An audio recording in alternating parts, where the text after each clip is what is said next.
Hi everyone, welcome back to Kang Guru. Pertemuan kelima ini akan menjadi akhir dari 4 pertemuan sebelumnya. Di pertemuan terakhir ini, kita akan membahas 2 jenis model pertanyaan dalam bahasa Inggris, yakni yes-no questions dan WH questions.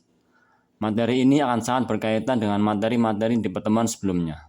Oleh sebab itu, bagi Anda yang belum mengetahui materi apa yang dipelajari pada pertemuan sebelumnya, saya sarankan Anda untuk menyimak materinya di video pertama hingga keempat. Di pertemuan sebelumnya, kita telah membahas 4 pola dasar yang harus Anda pahami untuk menguasai dasar-dasar bahasa Inggris dengan mudah. Masih ingatkah Anda apakah keempat pola dasar tersebut? Baik, saya ingatkan kembali. Keempat pola dasar yang benar-benar harus Anda kuasai adalah: pertama, penggunaan to be, yakni penggunaan am, is, are, was, dan were. Kedua, penggunaan to do, yakni penggunaan do, does, dan did. Ketiga, penggunaan to have, yakni penggunaan have, has, dan had. Dan keempat adalah penggunaan model auxiliary verb, yakni penggunaan can, could, will, would, shall, should, may, might, must, dan ought to. Itulah 4 pola dasar yang harus Anda pahami serta kuasai terlebih dahulu. Apabila Anda telah benar-benar menguasai keempat pola tersebut, saya pastikan pembelajaran bahasa Inggris selanjutnya akan menjadi lebih mudah bagi Anda. Dan setelah Anda menguasai materi pada pertemuan kelima ini, saya jamin Anda sudah akan dapat berbicara menggunakan bahasa Inggris dengan cukup baik. Saya katakan kembali, materi di pertemuan kelima ini berkaitan sekali dengan 4 materi di pertemuan sebelumnya. Baik, kita kembali pada pembahasan tentang yes-no questions dan WH questions. Yang pertama, saya akan menjelaskan tentang yes-no questions. Apakah yang dimaksud dengan yes-no questions? Mudahnya, yes-no questions adalah jenis atau model pertanyaan yang jawabannya hanya ada 2, yakni yes atau no. Kalau tidak yes, berarti no. Pertanyaan jenis yes-no ini sudah kita pelajari di keempat pertemuan sebelumnya. Mari kita ingat kembali apa yang sudah kita pelajari. Untuk setiap pola dasar yang sudah saya jelaskan, apakah itu to be, to do, to have, dan model auxiliary verb, selalu ada 3 jenis kalimat yang saya berikan, yakni kalimat positif, kalimat negatif, dan kalimat tanya atau interrogative. Mari kita perhatikan kembali rumus untuk setiap pola tersebut. Yang pertama adalah rumus penggunaan to be. Untuk kalimat positif, rumusnya adalah subject plus am, is, are, was, were, plus noun, adjective, adverb atau verb ketiga atau verb ing. Ingat, to be hanya boleh digunakan dengan noun, adjective, adverb, verb ketiga, dan verb ing. Silakan simak kembali di video pertama. Kemudian untuk kalimat negatif rumusnya adalah subject plus am, is, are, was, were, plus not, plus noun, adjective, adverb atau verb ketiga atau verb ing. Dan untuk kalimat tanya atau interrogative rumusnya adalah am, is, are, was, were, plus subject, plus noun, plus adjective, adverb atau verb ketiga atau verb ing. Kemudian yang kedua adalah rumus penggunaan to do. Untuk kalimat positif rumusnya adalah subject plus verb 1 atau verb 2. Verb 1 digunakan untuk kalimat bentuk simple present tense dan verb 2 digunakan untuk kalimat bentuk simple past tense. Untuk lebih jelasnya silakan Anda lihat di pertemuan kedua. Untuk kalimat negatif rumusnya adalah subject plus do, does, did plus not plus verb 1. Dan untuk kalimat tanya atau interrogative rumusnya adalah do, does, did plus subject plus verb 1. Lalu yang ketiga adalah rumus penggunaan to have. Untuk kalimat positif rumusnya adalah subject plus have, has, had plus verb 3. Have dan has digunakan untuk membuat kalimat bentuk present perfect tense dan had untuk membuat kalimat bentuk past perfect tense. Silakan Anda lihat video pertemuan ketiga untuk lebih jelasnya. Untuk kalimat negatif rumusnya adalah subject plus have, has, had plus not plus verb 3. Dan untuk kalimat tanya atau interrogative rumusnya adalah have, has, had plus subject plus verb 3. Dan yang keempat atau terakhir adalah rumus penggunaan model auxiliary verb. Ada 3 rumus penggunaan model auxiliary verb. Akan tetapi, di sini saya hanya menggunakan atau mengambil 1 rumus saja. Untuk rumus lainnya, silakan lihat di video pertemuan keempat untuk lebih jelasnya. Untuk kalimat positif, rumusnya adalah subject plus model berverb 1. Untuk kalimat negatif, rumusnya adalah subject plus modal plus not plus verb 1. Dan untuk kalimat tanya atau interrogative, rumusnya adalah modal plus subject plus verb 1. Baik, sekarang kita perhatikan.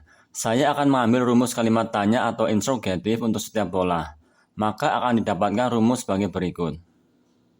Kemudian, saya akan membuatkan contoh kalimat untuk setiap rumus tersebut. Berikut adalah contoh kalimatnya. Are you studying English? Do you have a dictionary? Have you found her? Can you read this letter? Untuk setiap pertanyaan di atas, jawabannya hanya ada dua, yakni yes atau no. Saya ambil contoh untuk pola yang pertama. Are you studying English? Apakah Anda sedang belajar bahasa Inggris? Yes, I'm studying English. Ya, saya sedang belajar bahasa Inggris. Atau, no, I'm not studying English. Tidak, saya tidak sedang belajar bahasa Inggris. Inilah yang disebut dengan yes-no questions. Pertanyaan-pertanyaan yang jawabannya hanya yes atau no. Sampai di sini, apakah bisa dipahami? Kalau sudah, mari kita lanjutkan ke pembahasan tentang WH questions. Apakah yang dimaksud dengan WH questions? Bagaimanakah cara menggunakan pertanyaan seperti ini? Singkat atau mudahnya, WH questions adalah pertanyaan yang dimulai dengan huruf W atau W dan H atau H. WH questions menggunakan kata tanya seperti what, artinya apa, when, artinya kapan, where, artinya di mana atau kemana. Why, artinya mengapa, which, artinya yang mana, whose, artinya milik siapa, who, artinya siapa, whom, artinya siapa, dan how, artinya bagaimana atau berapa. Untuk kata tanya what, which, dan whose bisa berdiri sendiri atau bisa juga diikuti oleh noun atau kata benda. Misal, what book artinya buku apa, which book artinya buku yang mana, whose book artinya buku milik siapa. Kata tanya how bisa berdiri sendiri atau juga bisa diikuti oleh adjektif atau kata sifat dan adverb of frequency atau kata terangan yang menunjukkan tingkat keseringan. Misal, dengan kata sifat how clever yang artinya seberapa pandai. Kemudian dengan adverb of frequency, how often, yang artinya seberapa sering. Kemudian, bagaimanakah cara membuat pertanyaan jenis WH questions ini? Sangat mudah. Cara membuatnya adalah dengan menggabungkan dengan pertanyaan jenis yes-no questions. Rumusnya adalah, berikut adalah penjabarannya.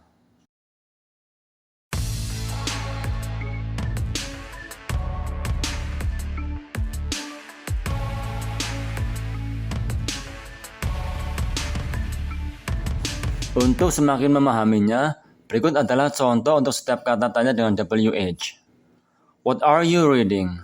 Apa yang sedang kamu baca? When will they come? Kapan mereka akan datang? Where is Rudy now? Di mana Rudy sekarang?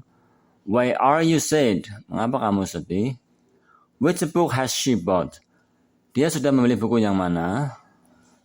Whose car did your father buy? Mobil milik siapa yang ayahmu beli?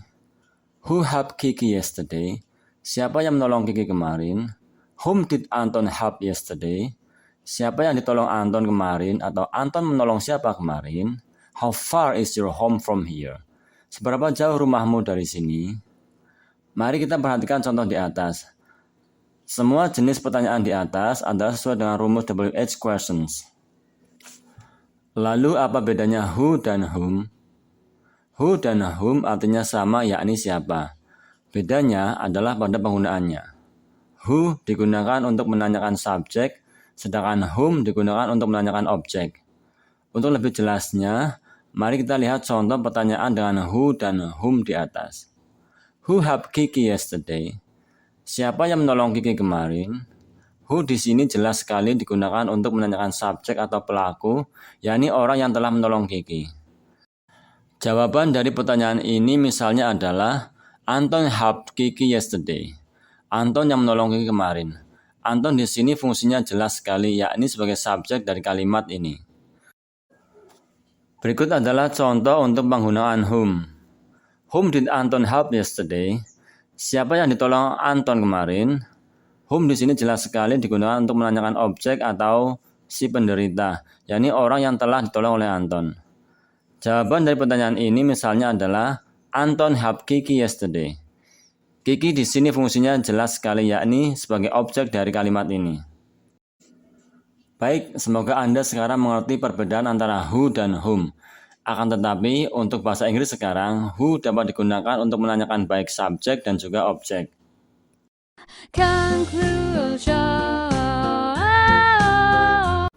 Kesimpulannya adalah, untuk membuat pertanyaan jenis WH, caranya hanya dengan menambahkan pertanyaan jenis WH di depan pertanyaan jenis yes/no. Contoh, are you happy? Apakah kamu bahagia? Why are you happy? Mengapa kamu bahagia? Are you reading? Apakah kamu sedang membaca? What are you reading? Apakah yang sedang kamu baca? Will they come? Apakah mereka akan datang? When will they come? Kapan mereka akan datang? Can I tell her about you? Bisakah aku menceritakan padanya tentang kamu? How can I tell her about you? Bagaimana aku bisa mengatakan padanya tentang kamu? Bagaimana? Mudah bukan? Kiranya hanya sampai di sini untuk pertemuan kelima ini. Semoga bermanfaat dan sampai jumpa di pertemuan berikutnya. Thank you for watching. Bye.